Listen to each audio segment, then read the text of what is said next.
So I just wanted to come on here and yap about the Chicago White Sox for a little bit.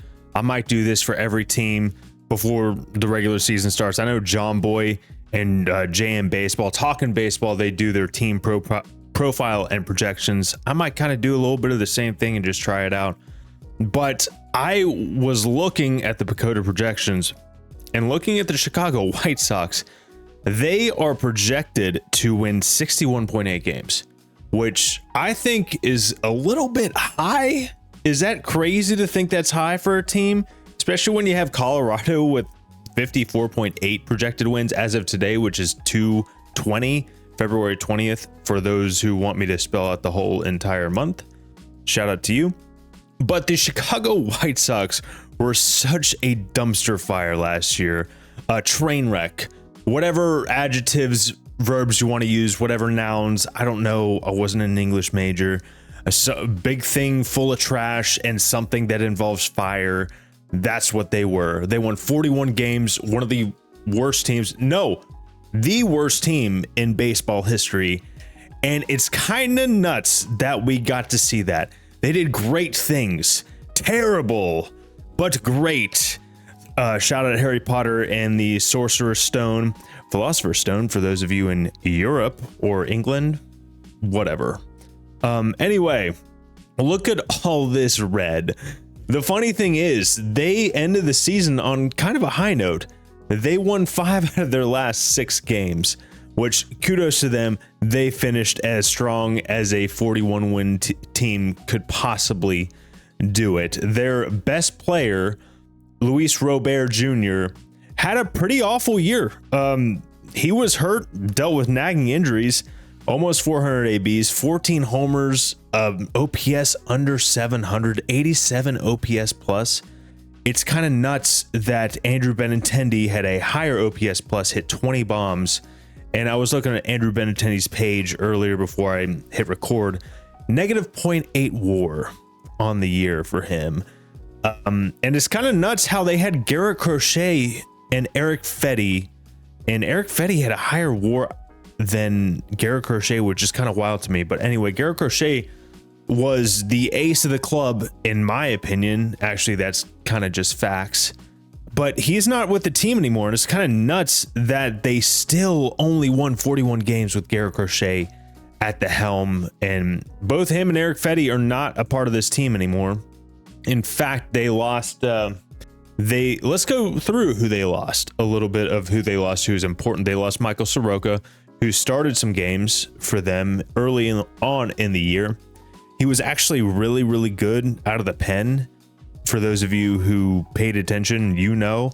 Yohan Moncada, he just never lived up to the hype. Maybe it's because he's on the White Sox. Maybe he will actually go to the Angels and perform very, very well.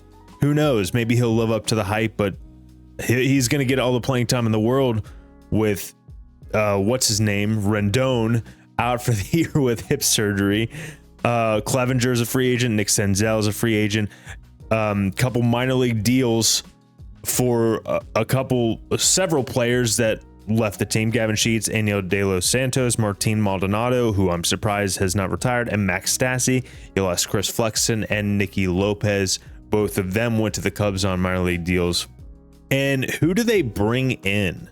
Who did they bring in? They brought in Matt Tice, Brandon Drury, Austin Slater, Michael A. Taylor, Josh Rojas from the Mariners, who is hitting 5th in a major league lineup, which is kind of nuts. Mike Tauchman, who is going to be leading off according to Fangraphs. All this is according to Fangraphs. Of course, it could be different on opening day.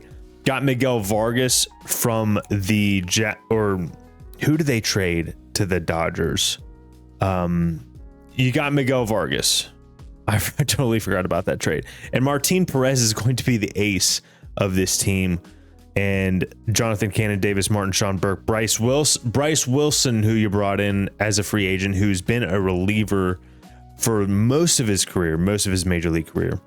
And got some pen guys, Cam Boozer and Shane Smith. So this is a team.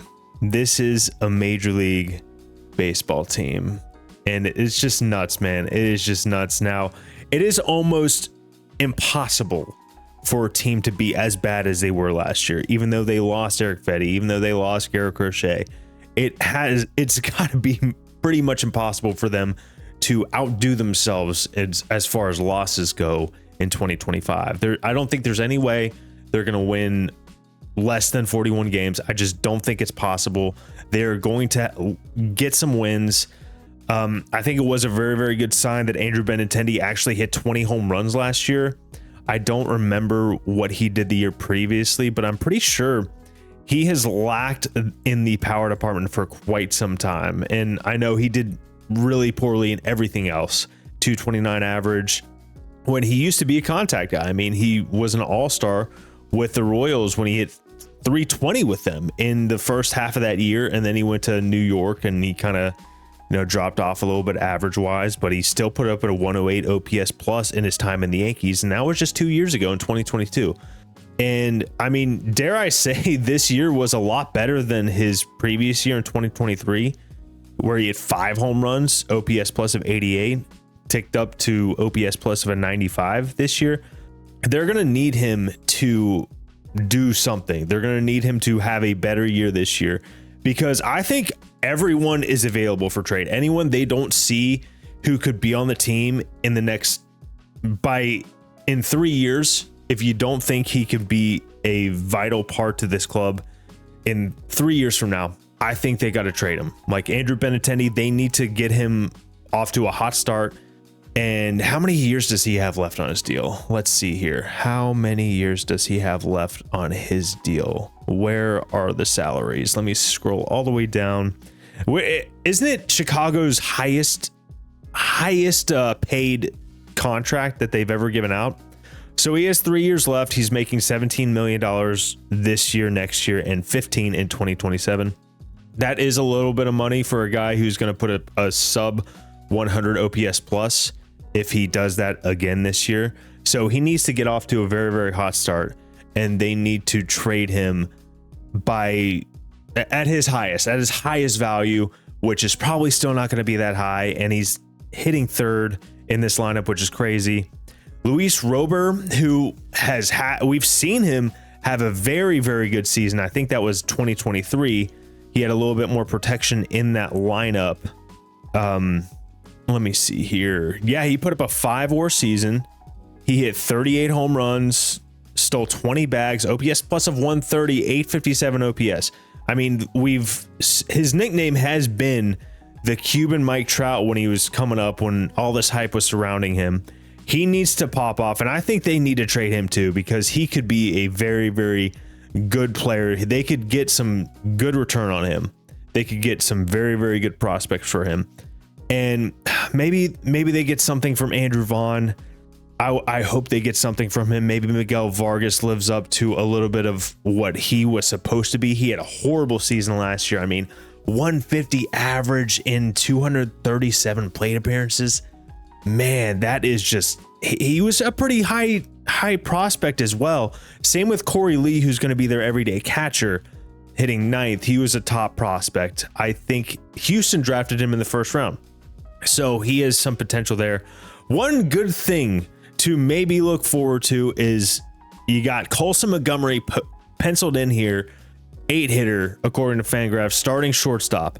That could be interesting to watch, because he's one of the top players in their farm system, and he's part of that future. He's part of the future that Chicago has. Dare I say they have a future. Maybe you look at Jonathan Cannon too, because he's a young pitcher. Same with maybe Drew Thorpe. I know he's on the IL, I believe, or maybe not. Is he on the IL? Also, Edgar Quero and Kyle Teal got some interesting catching prospects there. Those are two pretty high prospects. Kyle Teal, you just got in that trade with Boston for Garrett Crochet. Also, I didn't even realize they brought in Joey Gallo, non-roster invitee. Same with Bobby Dahlbeck. So maybe there's a little bit of power potential. I would love to see like Joey Gallo be on the club and give him 500 at bats. What's the worst that could happen? He strikes out 250 times, breaks the strikeout record. Oh well. They broke the wins record in the opposite direction last year. So what's the big deal if he breaks the strikeout record? Maybe pops you 25 home runs as well. I think that could be a good thing. Brian Ramos, he's an interesting player as well. He's one of the organization's top prospects over at third base.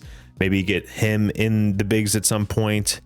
And I think you just got to keep your eyes on the minors. If you're a White Sox fan, you just got to give yourself something to look forward to. I mean, you got all these prospects. Braden Montgomery's as well came over from the Red Sox in that Garrett Crochet trade. So I think you just got to find something to latch onto and look forward to. Maybe hope that some of the players on the big league roster pop off and maybe outperform expectations. That way you can trade them to bolster the farm system so you have a better future on the way to Chicago, to the South Side in a couple years. I'm just looking at the top prospect list right now. Kyle Teel is ranked 32 overall in baseball. Noah Schultz, got to look forward to him too. He's 16th in baseball overall, according to MLB.com. Where is Colson Montgomery? I think he's a little bit lower. I think he's a bit lower. Did I miss him? Yeah, you got Hagen Smith. He's number 34. Colson Montgomery, number 39. So what is that? 5 guys in the top 40 of your farm system? That's a lot of guys to look forward to see develop, to watch them play. And I think that's what you got to look forward to if you're a Chicago White Sox fan. I will pay attention myself because I just want to see prospects come up and do very, very well. Braden Montgomery, number 55. Is there anyone else? Edgar Cuero at 66. There's a lot of prospects here, a lot to look forward to. Hopefully in the coming years, maybe 2-3 years from now, I think it could be a good little core to watch. And who knows, maybe you can, like I said, you can add to that with guys popping off this year and trading them to a contender. That will add some prospects to this team, and I think that's what you got to look forward to. So also, I'm going to end this with my over-under, because I know they do it at Talking Baseball. Over-under 61.8 wins. Oh, man. For Chicago White Sox, I still think they're horrible. I got to go under. I think they're going to win somewhere in between 55 and 60 games. That's what I think. Let me know what you think in the comments. If you like content like this and you think I should just work on doing some full podcast episodes, let me know down in the comments. Hit that like button, and I will see you in the next one. Thanks for watching.